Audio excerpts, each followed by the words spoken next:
Hi, I'm Jim Miller, and welcome to Origins. Origins will explore beginnings in the world of film, television, music, sports, relationships, and more. So as we start our own beginning of Origins, let me offer an explanation as to why Chapter 1 is devoted to Curb Your Enthusiasm, the hilarious and innovative comedy series created by Larry David. Now, the easy answer to why is as simple as 1, 2, 3. 1. Curb is one of my favorite comedy shows of the past 25 years. 2. Curb has taken the half-hour sitcom to new and risky places. And 3. Curb's legacy continues to grow. On October 1st, some 17 years after its premiere, Curb will return to HBO for a 9th season. We've never seen quite such a journey in television. I first met Larry David more than a decade ago when I interviewed him for Live from New York, the oral history of Saturday Night Live I did with Tom Shales of the Washington Post. We were up in Martha's Vineyard, having breakfast at the Chillmark Cafe. Larry held a muffin in one hand, but instead of eating it, he studied it, broke it apart, spread it on a small paper plate, examined it further, and then asked our waiter to return to the kitchen to find out why the previous day's muffin had more chocolate chips in it than today's did. This was no joke. Larry seemed genuinely curious about the lesser muffin. It wasn't meant to be a performance either, but even so, I watched and laughed. It was a blast to witness, and just the kind of very Larry moment that would become a hallmark of Curb. So, what you're about to hear is more than a tracing of Curb's pedigree. It is a deep six dive down the rabbit hole of Larry David's professional life, as well as of the show's unconventional history, with all its eccentricities and outliers.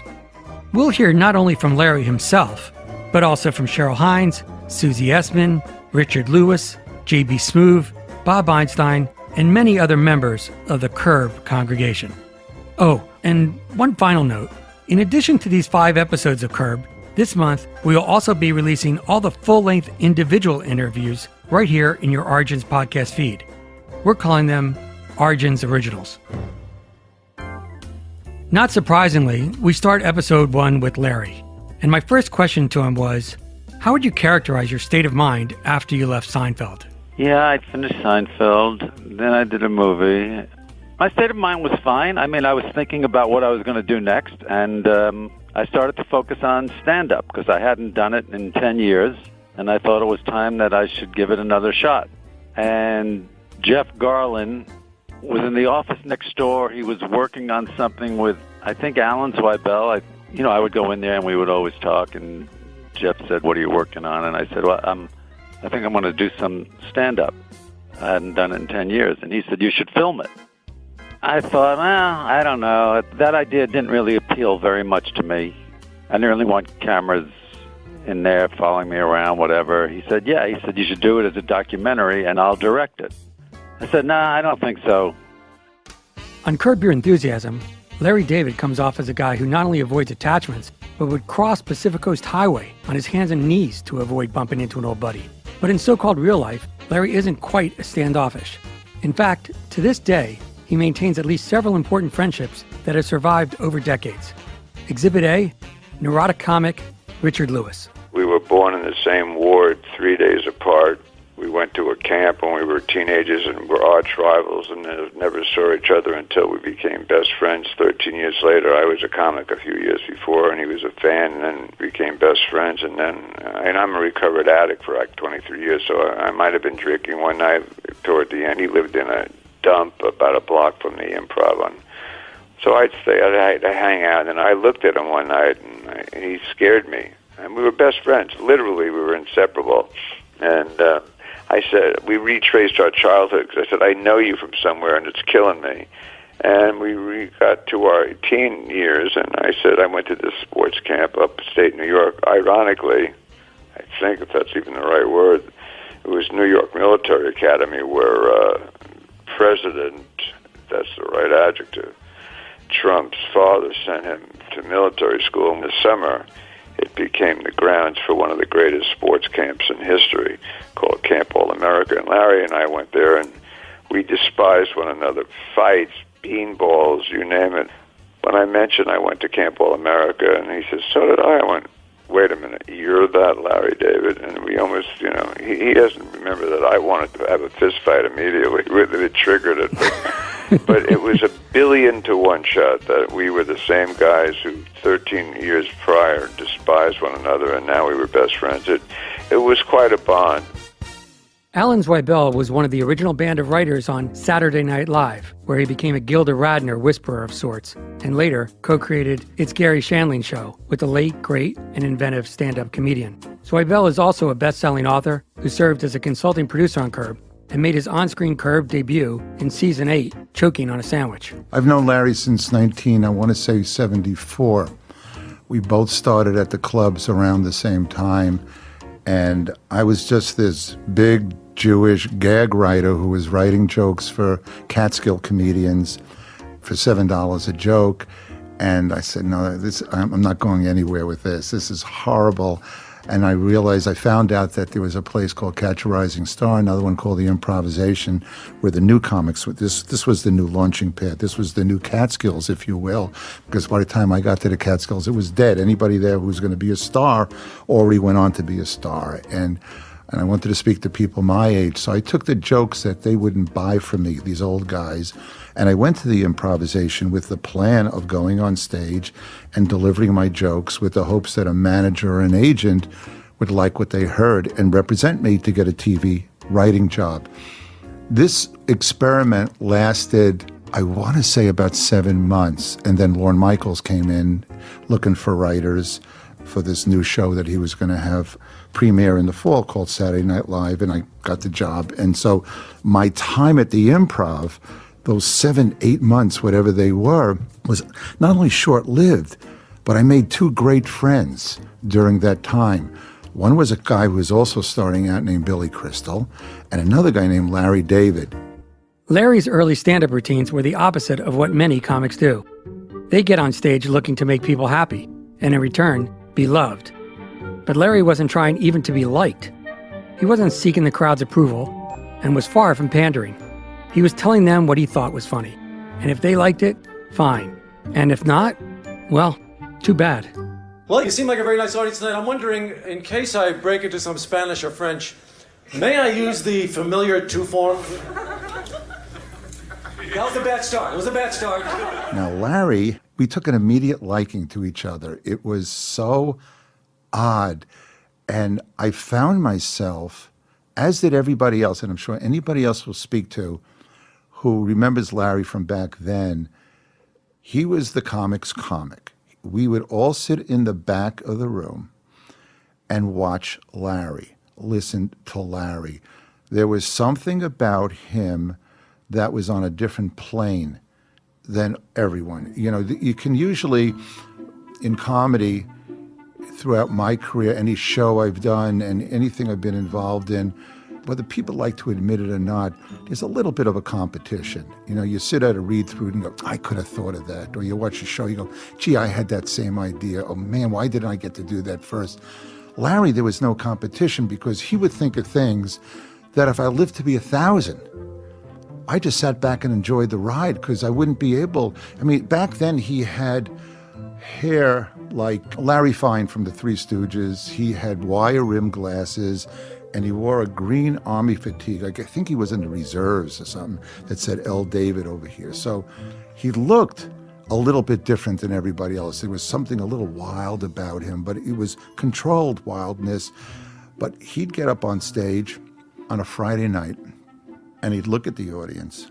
And on a Friday night at the Improv back in the early 70s, the audience was by and large pastel colors. They were leisure suits and ladies with blue hair and a lot of polyester, you know, from Long Island or New Jersey, you know, Jewish women who schlepped their husbands into the city. So now Larry gets up and he looks at the audience and he'll say something like, I feel very comfortable with you people. In fact, I feel so comfortable, I'm thinking of using the to form of the verb instead of usted. Now, I'm sitting in the back, I'm laughing my ass off.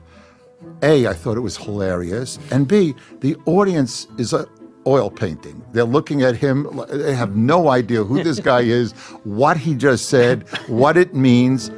The 70s were raw, informative times amongst those either in or trying to get to the comedy world on both coasts, or even someplace in between. Everyone was finding their way, and many would soon be splintering off onto different paths.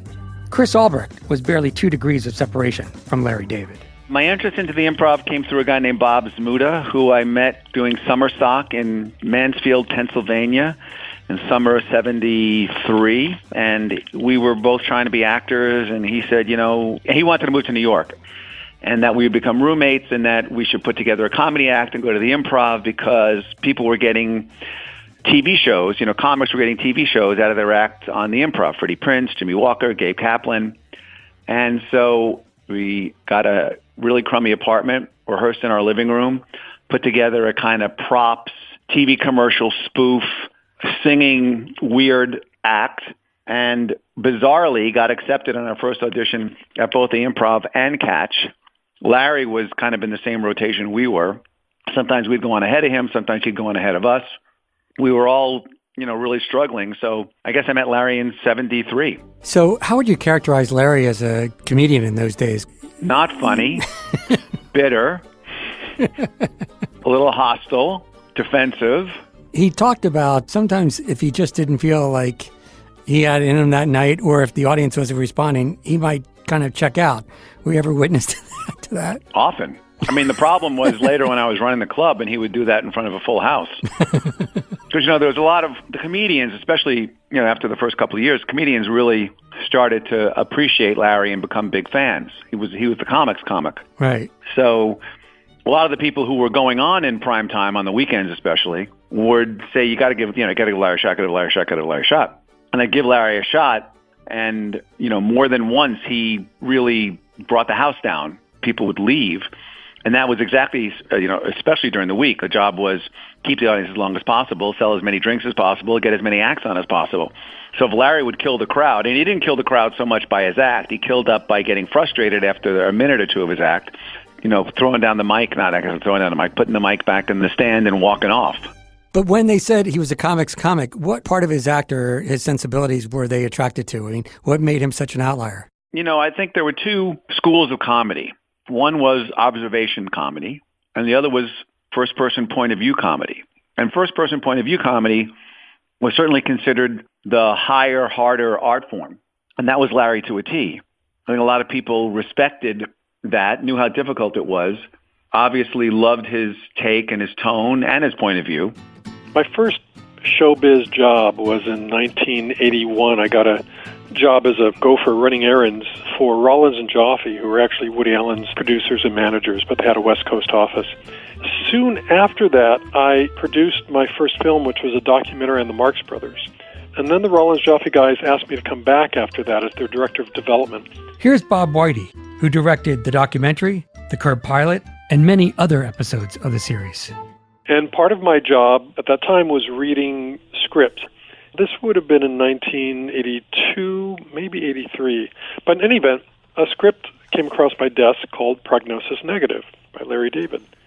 And we knew who Larry was. He wasn't a stranger to us because one of the clients of the company was Michael Richards, who was on Fridays with Larry, of course.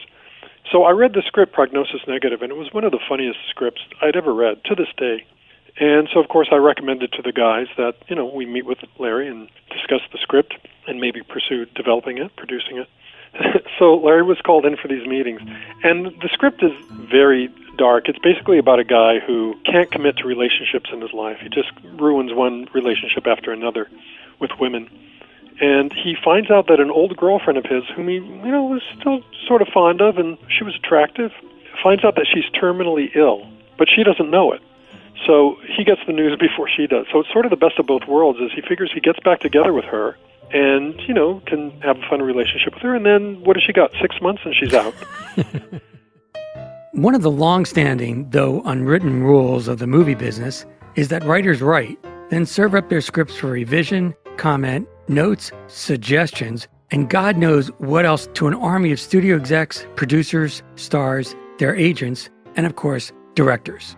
Writers could protest, objecting to changes and revisions, but at the risk of their movie not getting made at all. A classic Faustian bargain, riddled with compromise. Do some writers refuse to play this game? Funny you should ask. And I remember those meetings with Larry where, one of the guys would say, well, this is a very funny script, but is there anything we can do to make this character, his name was Leo Black, to make this character more likable or more sympathetic? And Larry would sit there and kind of, scratch his chin and think about it and then just say, no, I don't think so. And I thought, I love this guy.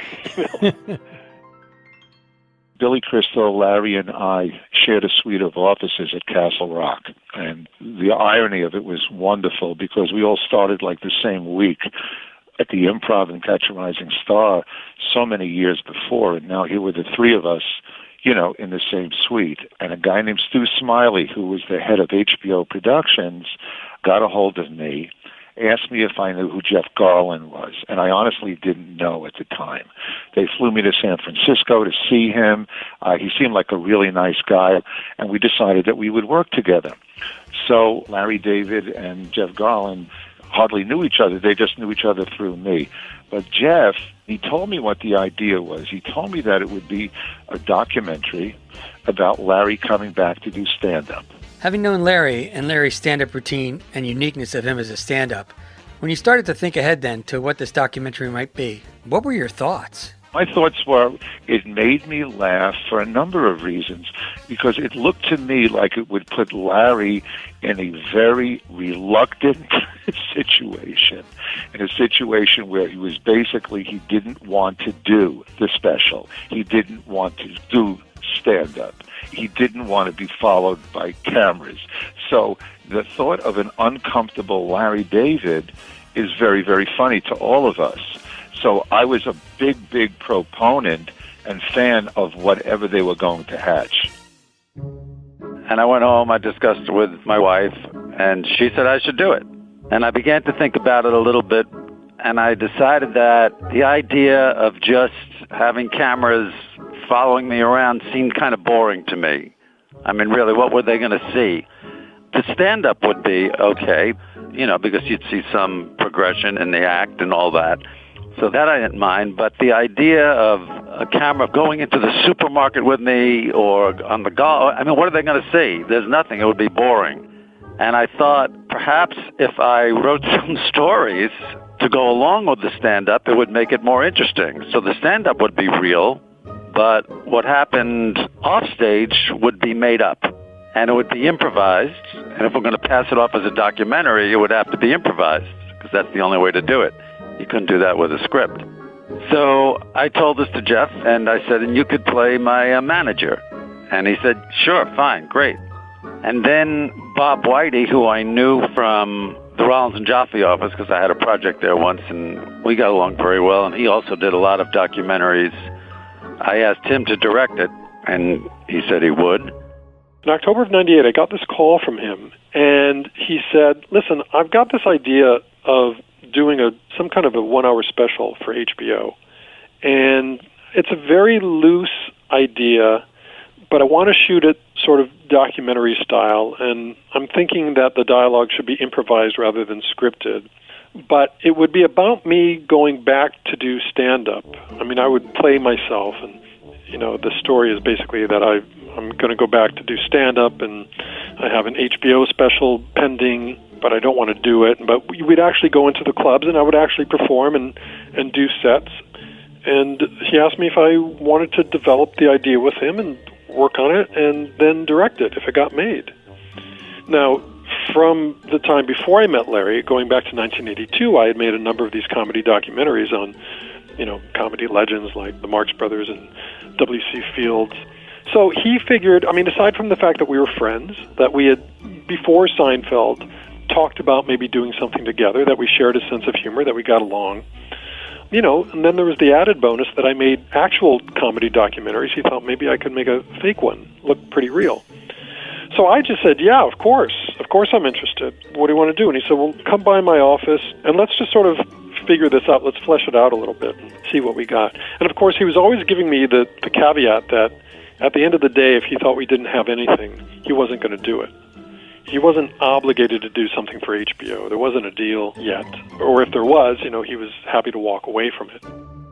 I remember it was my idea to film actual interviews for the special, just to make it look as much like a real documentary as possible.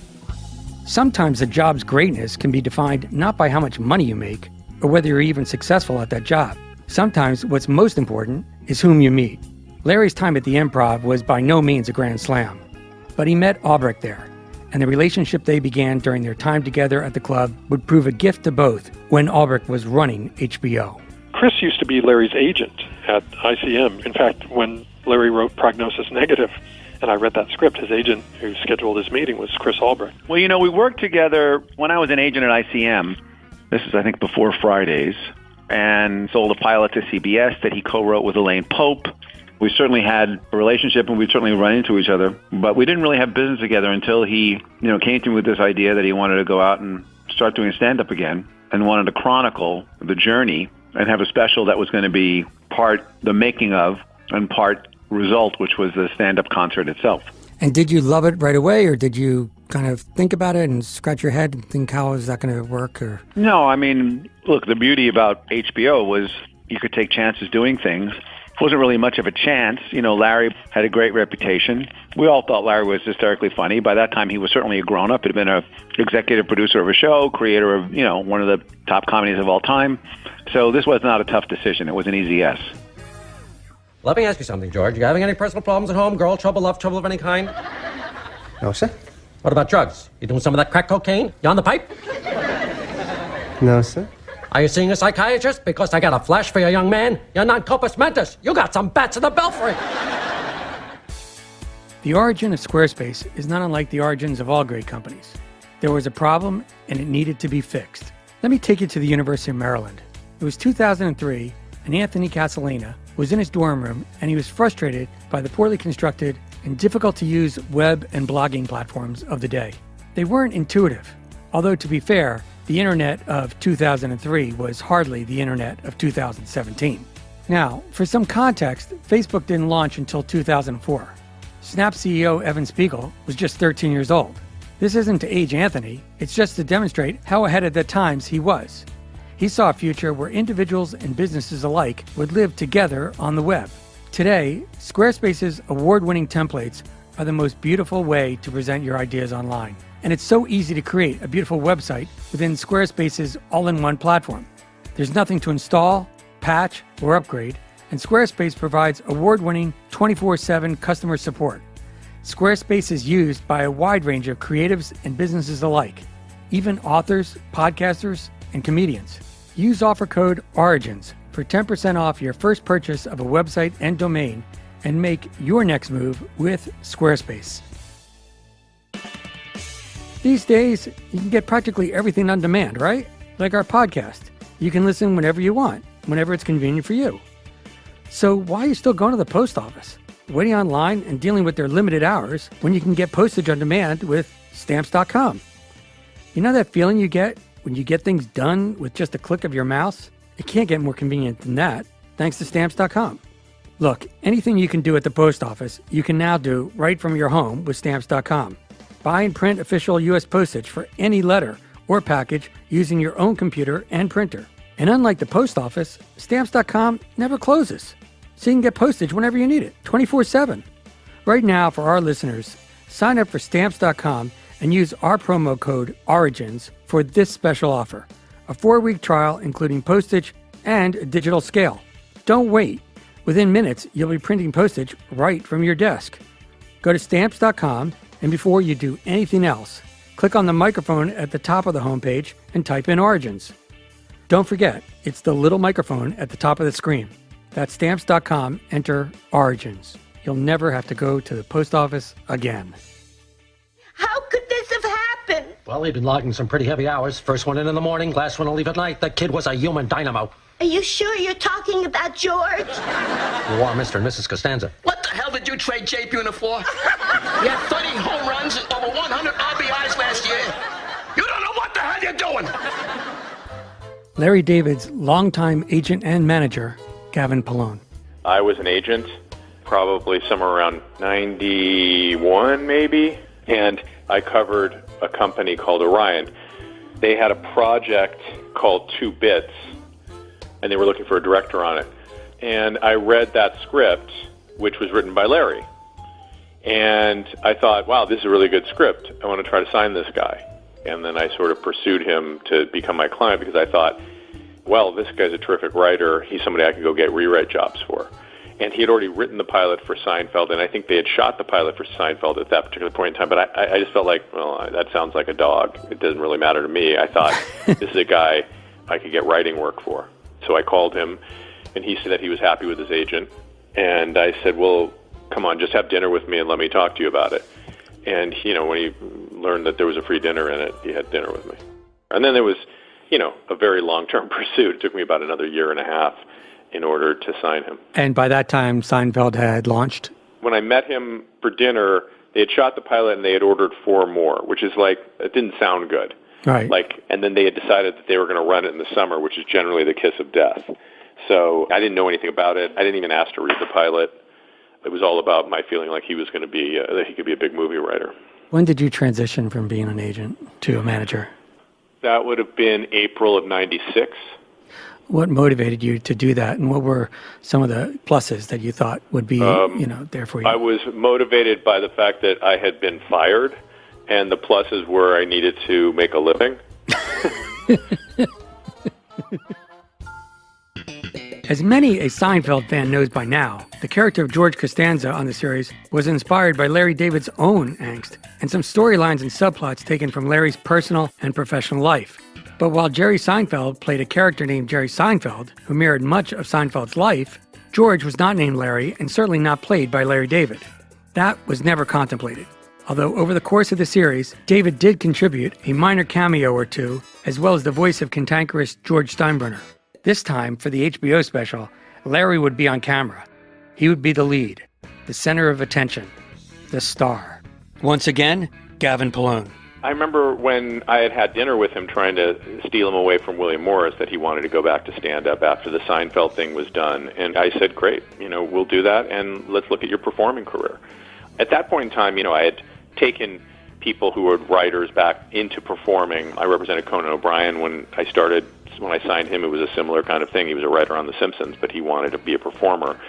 So, I had a track record of that, and it was exciting to me. I wanted to represent more performers, so the idea that he was going to be a performer was probably also additive. Comedian and author Alan Zweibel. It's funny. When comedians or comedy writers get together, and it's a very funny scene. I've lived it my whole life. Let's say there's 4 of you at a table in a diner, and something happens. Okay, a waitress drops something. So all 4 of you take out your little pad and you write something down and you put it back in there. It's like, all right. But Larry would just keep writing and writing. And there would be times where nothing happened. He'd take out the pad and just start writing. And we were all going, oh, what did he say? What did we miss? Okay, stuff like that. The uniqueness of Larry's voice is like no other, and that's what genius is.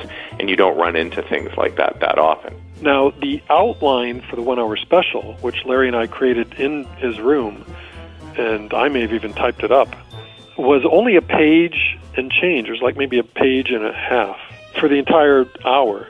So in other words, every scene was really just a line or two. And then all I had to do was, write the scenes, write the story. What was it going to be?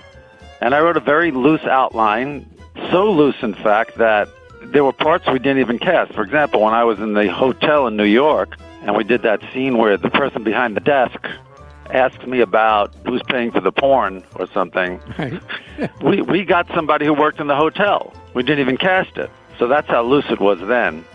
So that's really how the whole thing started. $276. Yes. Like 5 phone calls or something. Well, it's actually phone calls, and it shows a number of movies right here. Oh, okay, fine. What are you doing? Give it to me.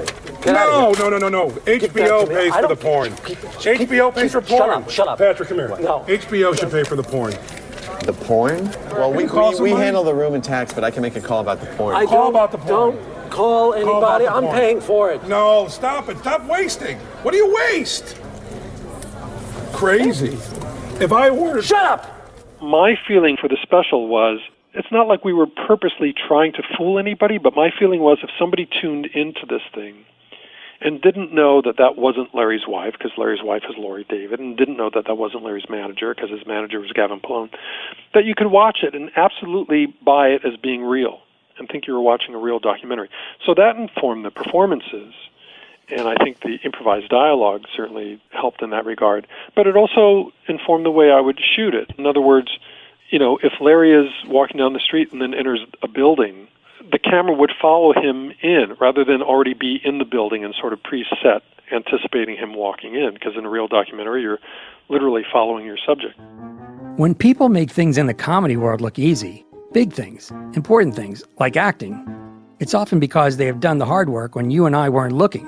Trenchant example. On the day Cheryl Hines showed up for her Larry David documentary audition, she wowed the room, but her performance was the result of years of training as a member of the Groundlings Theater Company, one of the most illustrious organizations of its kind, and a legendary force in and of itself. Groundling alumni have included such luminaries as Tina Fey, Amy Poehler, Will Ferrell, Lisa Kudrow, and John Lovitz. Here's Larry's on-screen wife, Cheryl Hines. Well, the first I heard about Curb, it was actually just being called a Larry David special on HBO. So it started out as a 1-hour special, and the idea was Larry returning to stand-up comedy, and they wanted to do sort of a mockumentary of his return to stand-up. And then at the end of the special, we see that he ends up not doing it. Then everybody called it the Larry David Project or something like that. And I went in and auditioned. Curb director, Bob Whitey. Now, of course, Cheryl goes back to the special, the original special in 99. And we saw a lot of actresses for that part. And no one was quite nailing it. And then I got an invitation one night for an actor's showcase. Basically, it was an agent who was putting up a bunch of his actors, all comedic actors, of a night where they all did, little sketches, little 4 or 5 minute bits. And I said, I'll just go to this. Who knows? Maybe somebody interesting will be there. And we were going to be shooting before long, and we really needed to cast this role. So I went, and lo and behold, one of the actresses was Cheryl Hines. How do you feel? I feel okay. There are a few things that didn't work. Yeah. Yeah, I know. I mean... No, I know what didn't work. I know what didn't work. I wrote some stuff down in case we want to go back through it, and you said pussy a lot. I didn't say a lot. I said it when it was appropriate for the material. Yeah, but it was still a lot, but didn't make it funnier. Hey, I just felt like trying to make that it was funny. great. Oh, that was unbelievable. Thank you. Man, 10, wasn't he great? She thinks I said pussy too much. A little too Oh, no, you said, you can say it more. No, pussy's great. You can't say pussy enough. You can't say pussy. Pussy's a good comedy word. Okay, great. I'm going to wait inside. She was younger than Larry, but not so young that it looked ridiculous that she'd be married to Larry. But I remember the bit that she did to this day, it was really funny. It was some sort of employee training meeting where they had some sort of guy advising about what to do in a disaster at the workplace. And I remember, so the question is, okay, so there's been an earthquake and the water is cut off, there's no running water in your office and you can't escape, you're thirsty, what do you do? And Cheryl raises her hand and pipes up and she says, well, I suppose if push came to shove, you could drink your own urine. And the room just goes real quiet. And everybody stares at her, and the guy stares at her, and he says, well, okay, I was thinking more about having water stored in the room in advance, or, possibly detaching a hose from the back of the refrigerator and drinking all the water that way. And Cheryl goes, oh, well, yeah. And then I remember the line that really killed me. She said, well, I did say if push came to shove. And that was it. I just said, this girl's really, really funny. And that line, I did say if push came to shove, gave Cheryl a career.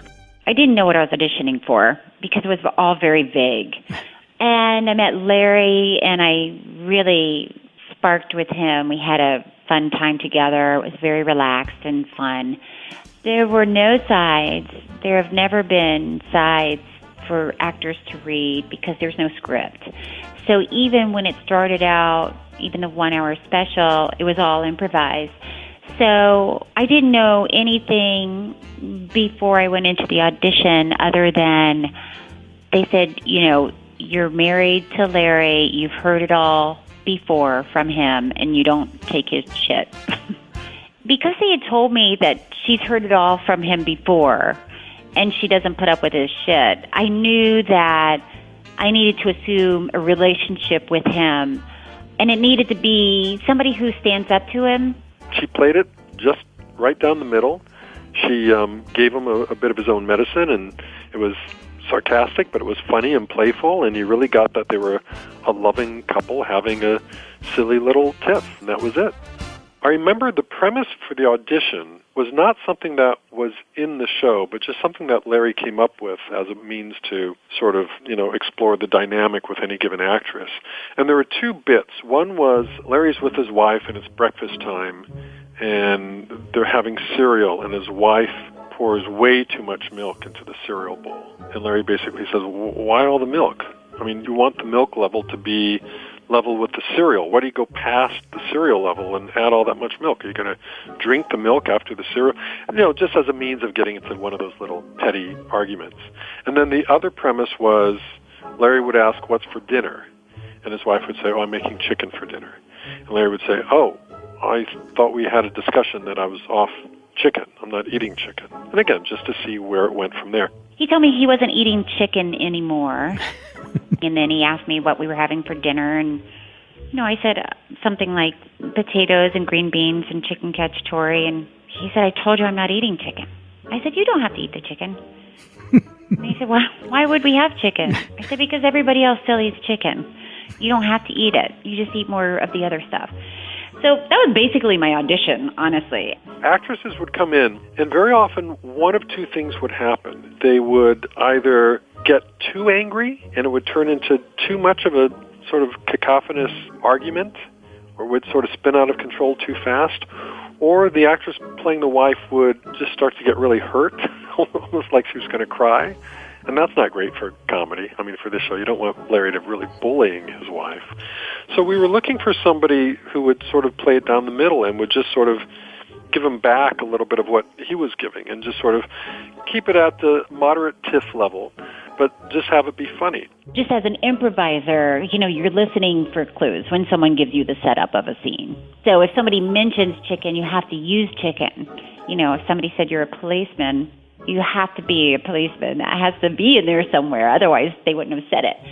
And then they called me about 4 hours later and told me I got the part, which doesn't really happen in this profession. Usually, it's a lot of hoops to jump through and people to approve, somebody and networks. And so it's usually a bigger, longer process. Well, that was a tough part to cast because I wanted an unknown, so people would think that this was real, that this was actually my wife. There weren't that many women who in their 30s weren't known, that many actresses. And Bob Whitey saw her at the Groundlings and told me about her, and we brought her in. I had read with about maybe 15 to 20 women before she came in.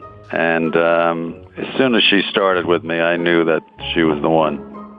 So I was very excited to get the job. I didn't think it would change my life, but I was very excited to get the job.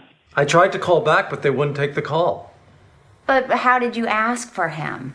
Had you changed your attitude by then when you called back, or were you just I don't know why you're blaming this on me. I'm just the guy curious. insulted me. You should be defending me. Well, you know what? That wasn't nice of him to say that, but yes, I know. But here's this guy's trying to get a job, and what have you done? What have I done? I haven't done anything. I was insulted. Don't you see that? But are you going to write him a letter now or something? Write him a letter. Dear prick. Okay. I'm sorry. Not going to help. I'm sorry you're a prick. Parachute sheets are the softest and most comfortable sheets you'll ever own. And why is that? Well, simply put, it's because they're made from the very best fabrics. Parachute sheets have a clean, minimalistic style that come in neutral colors, so they work perfect in any bedroom. And the best part of Parachute is that their sheets get softer with time. Plus, if you're a person who wants to make an impact on the world, and frankly, who doesn't, then Parachute is the company for you.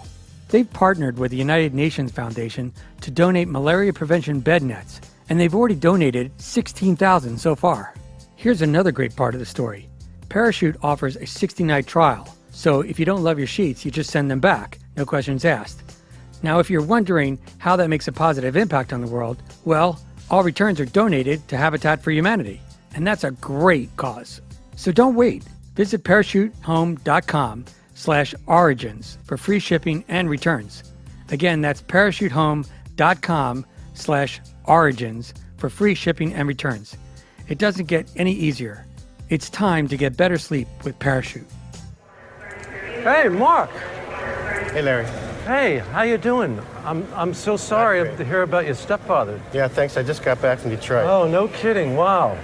I'm so sorry because I wanted to go to the wake that night, and I had to go to my daughter's school. They had like this pizza night or something, and the kids came in pajamas, and I told my wife that I wanted to go to the wake. And did you get the flowers? No. What? You didn't get the flowers? No, I didn't get anything, Larry. I sent flowers. My wife's supposed to send the flowers. I told her to send flowers. You didn't get them? She didn't do it. Oh, I'm so pissed off at her. My wife. I was pretty pissed about that too, Larry. You know, I mean, the least you could have done is like called me or something. You know, I thought we were friends. I can't believe it. I mean, it's just a courtesy. You could have at least called, Larry. Want a piece of gum? No, Larry, I don't want a piece of gum. Because we hadn't done this before, we were really finding our way as we were going. And, you know, there were no rules to follow or to break. We were just really flying by the seat of our pants. And I remember we had a scene at LAX. We, advised them of what we were doing and got all the permits and permissions to shoot. And the scene was the one where Larry fails to go to the memorial service for the stepfather of an acquaintance of his. And he makes up some BS to get out of it. But then lo and behold, of course, as can only happen to Larry, once he's at the airport, he runs into this guy and finds himself having to apologize for skipping the service. And the guy's very hurt, and Larry doesn't know quite what to say or what to do. Anyway, it escalates into a typical curb tiff. And again, because none of this is scripted, you don't know where it's going to go from take to take, and takes can be wildly different in any event. One take became a little bit more of an argument than the other ones had. And in fact, it got very nasty. And there was one moment where Larry and this other actor really started shouting at each other. Now remember, we're in an actual airport, and all the people walking around are not extras. They're actual customers, people flying on the airport. And suddenly there's some guy screaming like a madman in the airport, that madman being Larry, of course. And finally I called, cut, and I was a little nervous about it because I could tell people were alarmed and people were standing looking like, what the hell is going on here? And sure enough, the officials at LAX were not happy about this at all. And we got phone calls and letters from them saying, you've got to make this right somehow. Clearly somebody had to write a letter or get on the phone with them and offer a major apology, and that person wound up being me. That was sort of our first lesson, that if you're going to be out in public where there are people who are not signed on to appear in your program, you've got to kind of watch your step and not alarm anybody too much. Former HBO chief Chris Albrecht. Originally, Larry was going to do, 1/3 the making of, half to 2/3 the stand-up act. Well, as you started to get into it, and as you started to shoot the making of, that was really the connection that he made. So what ended up happening was that the making of became the dominant thrust of it. Again, what I think happened was Carolyn Strauss and I were talking, thinking to ourselves, we love this. This is so funny, especially the first part. And not surprisingly, the first part was funnier than the second part, because what Larry really was somebody who would learn to take his point of view and translate it into a dramatized version through characters, in this case himself, rather than a stand-up form. Halfway through the filming of it, I started to think, well, this could be a series. And when we showed it to Chris Albrecht, he thought it could be a series as well. In fact, his mother even suggested it. And that was it, basically. From the time Larry called me in October of 98, it was a year before we had a finished thing that went on the air, because I remember it aired in October of 99. And I remember somewhere in there, because we were having a good time, it was just a fun show to make, I remember saying to Larry, and there was nothing premeditated about this, it was strictly, mild curiosity. I said to him, so if there was an opportunity to do a series based on this, do this as a regular thing, would you do it? And he thought about it like Yeah, maybe. And that was it. That was the only conversation we had about the idea of it being a series. I thought it was a series right from the beginning. And Larry's agent at the time, because I was now his manager, so his agent was R. Emanuel, we were sure that it was a series, the two of us. And, we talked about it together and then independently had conversations with Chris Albrecht and said, you got to make this into a series before they aired it. And Larry wasn't sure that it was a series, as I recall, because, it was so draining for him to do Seinfeld. So I think he had misgivings about even going into it, if I recall. And Ari and I just kind of ignored that part of it because we knew it was a great series and that Larry would be great doing it. And we just stayed on Chris. And Chris was like, I don't know. Not saying no, but certainly not saying yes. And then I remember having a conversation with Chris, and he said, I showed it to my mother. She said it's a series. And then it went forward from there. So they had already decided it was going to be a series before it aired. Carolyn and I were saying, maybe we could do more of these. Maybe this is a series. And I think, again, my memory is Larry called up, and he said, I think this is a series. And I said, Carolyn and I were just talking about the same thing. So Larry made the suggestion, but we had already mused about this on our own. With the documentary in the can and talk circulating about turning Larry's misadventures into a series, context and perspective might be in order. After a somewhat miserable season as a writer on SNL, during which Larry saw just one of his sketches make it onto the air, he found himself in dire straits financially. Several friends recall him mentioning the possibility of going on welfare. Then came a tremendous about-face, the huge success of Seinfeld, first as an NBC primetime hit, then in syndication as one of the greatest financial achievements in television history, bringing in more than $3 billion in rerun fees. That resulted in Larry having a gigantic, well-earned bonanza totaling hundreds of millions.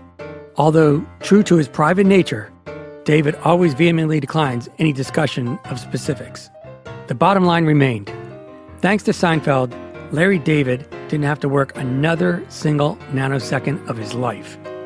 If anything was going to propel him back to work, it would damn well have to be something he enjoyed doing. And certainly nothing involving notes from executives or listening to anybody's ideas but his own. Unless he felt like it. It would have to be a TV writer's dream come true. After we did the special, Cheryl's aunt called her up and said, I didn't know you were married. So I thought, all right, well, that's pretty good.